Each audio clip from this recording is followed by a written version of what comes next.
ကော်စောကိုမတော်တဆခလုတ်တိုက်မိပြီးနောက်မှာဒီမျိုးသမီးဟာတန်မိုးငွေတန်းတဲ့ချီတန်တဲ့ပန်းအိုးကြီးကိုတိုက်မိပြီးမှောက်ကြတော့မလို့ဖြစ်သွားခဲ့ပါတယ်။အဲ့ဒီလိုအရေးကြီးတဲ့အချိန်မှာပဲလူလက်ပိုင်းရွယ်အမျိုးသားတစ်ယောက်ကအမြန်ပြေးလာပြီးသူ့ရဲ့ခန္ဓာကိုယ်နဲ့ပန်းအိုးကိုဖမ်းထိန်ပေးလိုက်ပါတယ်။သူ့ရဲ့လက်မောင်းကတော့စပွဲထောင်းနဲ့အရှိန်ပြင်းပြင်းစောင့်မိသွားခဲ့တာပါ။ဒါပေမဲ့ဒီအမျိုးသမီးကတော့ပြန်မတ်တက်ရက်ပြီးတဲ့နောက်မှာဒဏ်ရာရသွားတဲ့အမျိုးသားရဲ့လက်မောင်းကိုလုံးဝဂရုမစိုက်ခဲ့ပါဘူး။အဲ့ဒီအစာပန်းအိုးပေါ်ကမတိမတာလေးထင်ကြံခဲ့တဲ့အစင်းရလေးကိုပဲစိုက်ကြည့်နေခဲ့ပါတယ်။အကယ်၍ဥက္ကဋ္ဌသာဒီပန်းအိုးပျက်စီးသွားတာကိုသိသွားရင်သူတေချာပေါက်ပြဿနာတက်တော့မယ်ဆိုတာကိုသူကောင်းကောင်းကြီးနားလည်နေလို့ပါ။သူ့လက်မောင်းကနေသွေးတွေစီးကျနေတာကိုဂရုမစိုက်ပဲဒီအမျိုးသားကနောက်ဆိုရင်လမ်းလျှောက်ရင်ဖုံးမကြည့်ဖို့ပဲသူ့ကိုသတိပေးလိုက်ပါတယ်။အဲ့ဒီလိုပြောပြီးထွက်သွားဖို့ပြင်နေတော့မှပဲမထင်မှတ်ပဲဒီမျိုးသမီးကသူ့ကိုရက်ဖို့အော်ဟစ်ပြီးပန်းအိုးကိုဖျက်ဆီးပြီးထွက်ပြေးဖို့ကြိုးစားတယ်ဆိုပြီးဆွဆွဲလိုက်ပါတော့တယ်။နောက်တစ်စက္ကန့်မှာပဲသူဟာရုပ်ပြက်စင်ပြက်အမူအရာပြောင်းလဲသွားပြီးဒီတန်မိုးကြီးပန်းအိုးကိုဖျက်ဆီးလိုက်တဲ့အတွက်ဒီနေ့ရော်ကြီးမပေးရင်ပေးမထွက်ဘူးဆိုပြီးချင်းချောက်ပါတော့တယ်။ဒီအမျိုးသားဟာဒေါသလဲထွက်စိုးရိမ်စိတ်လဲဖြစ်သွားခဲ့ပါတယ်။ဒီအမျိုးသမီးကသူ့ဘာသာသူခလုတ်တိုက်တာဖြစ်ပြီးသူကကူညီပေးခဲ့တာဖြစ်ကြောင်းဘေးကလူတွေကိုအမြန်ရှင်းပြခဲ့ပါတယ်။အဲ့ဒီအချိန်မှာပဲစိတ်ကောင်းရှိတဲ့လမ်းသွားလမ်းလာတစ်ယောက်ကသူ့အတွက်တက်တည်ထွက်ပေးဖို့ရှေ့ထွက်လာခဲ့ပါတယ်။ဒါပေမဲ့ဒီအမျိုးသမီးကသူတို့သာထပ်ပြီးစကားတခုံးပြောရရင်အားလုံးကို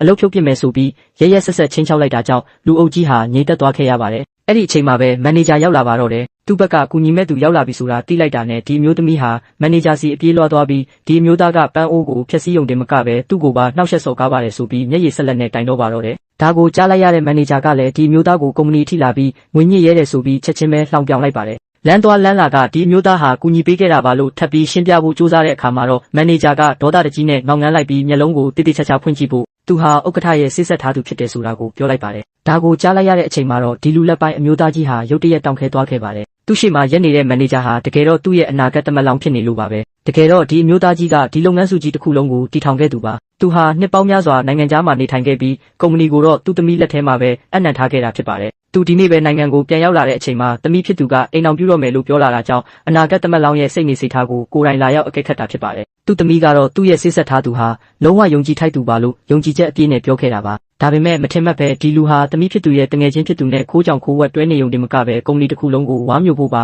နောက်ွယ်ကနေကြံစီနေတာကိုတွေ့လိုက်ရပါတယ်။ကံကောင်းတာကဒီမျိုးသားကြီးအချိန်မီပြန်ရောက်လာခဲ့တာပါ။ဒါပေမဲ့စစ်ဆက်ထားသူကတော့သူ့ကိုမမှတ်မိတဲ့အပြင်အခြေအနေကဘလောက်အထိဆိုးရွားသွားပြီလဲဆိုတာကိုလည်းသိမသိသေးပါဘူး။အဲ့ဒီအစားကုမ္ပဏီကပစ္စည်းတစ်ခုခုခိုးလာတယ်လို့တန်တရားဝင်ပြီးဒီအမျိုးသားကြီးရဲ့ခီးဆောင်အိတ်ကိုစစ်ဆေးဖို့သူ့ရဲ့လက်အောက်ငယ်သားတွေကိုအမိန့်ပေးလိုက်ပါတယ်။ဒီအမျိုးသားကြီးကခုခံဖို့စူးစမ်းတဲ့အခါမှာတော့မန်နေဂျာကသူ့ကိုရိုက်ချလိုက်ပါတယ်။ခရီးဆောင်အိတ်ထဲမှာဟောင်းနှွမ်းနေတဲ့ပစ္စည်းတွေပဲရှိနေတာကိုတွေ့တော့မန်နေဂျာကဒီအမျိုးသားကြီးနဲ့သူ့ရဲ့ကွယ်လွန်သွားပြီဖြစ်တဲ့ဇနီးတဲ့တို့ရဲ့တပ်ပုံကိုတောင်ခြေထောက်နဲ့ကန်ထုတ်ပစ်လိုက်ပါသေးတယ်။ဒေါသထွက်သွားတဲ့အမျိုးသားကြီးကကုမ္ပဏီရဲ့စီမံခန့်ခွဲသူတယောက်ရဲ့အပြုအမူကတကယ်ပဲဒီလိုလားလို့မေးခွန်းထုတ်လိုက်ပါတယ်။လက်အောက်ငယ်သားတယောက်ကတော့ဒီလူဟာမန်နေဂျာတင်မကပဲလုပ်ငန်းတစ်စုလုံးရဲ့အနာဂတ်အရှင်သခင်ဖြစ်တယ်ဆိုပြီးလှောင်ပြောင်ပြောဆိုလိုက်ပါတယ်။ဒီအမျိုးသားကြီးကတော့ဒီလိုလူမျိုးဟာလင်းလုပ်ငန်းစုရဲ့အရှင်သခင်ဖြစ်လာဖို့